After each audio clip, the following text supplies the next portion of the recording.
Hello and welcome to Insights with Thomas Caldwell. Today is July 8th, 2021.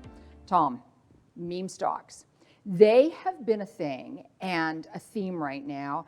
And I think investors are suffering from a little bit of FOMO, the fear of missing out and jumping into investing in them. What are meme stocks? Well, basically, it's a lot of the gamesters have moved into the equities markets, into stock markets.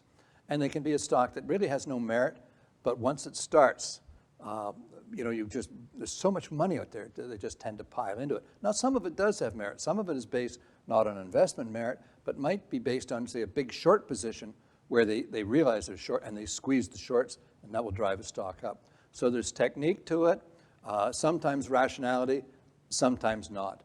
But the interesting thing is that it can create tremendous explosive results. So for example, I had a company at 20 cents a share a few months ago, currently trading at $12. And yes, there's been some changes in the company, but that's a pretty explosive response. And I think it was a lot of the theme of gamesters coming to this theme. A lot of people seem to be worried about it. I'm not.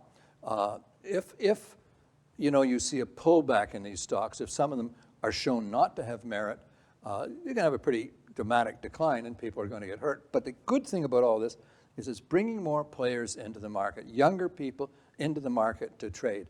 And right now in a bull market environment, it's pretty easy to make money. When it turns, it's a little bit tougher. But I basically think it's overall positive. When these things do pull back, if as and when, they will drag some of the rest of the market down with it to some degree. But I think a bit of it is going to be group rotation. They're going to move from the crazies to maybe the not so crazy equities. I don't know. But I think, on balance, I think it'll end up positive. So what can we learn from the markets and meme stocks? Well, markets are a great teacher. I always keep joking that since I graduated from university, I've put myself through Harvard about 15 times. It's usually the mistakes that you learn from. But there are themes. There are trends that can overshoot. I mean, we in the investment business, we always push something to its illogical conclusion, whether it be meme-type stocks or whatever happens to be going on at a given moment in time. The key is to avoid the madness of crowds, to quote the book. I think you really do have to use your brain. You have to think about, is it reasonable?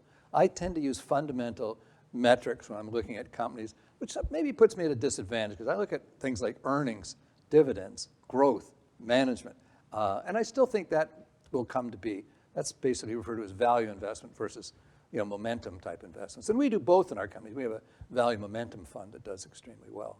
Great. Thank you so much, Thank Tom. you. Thank you all for watching. Bye for now.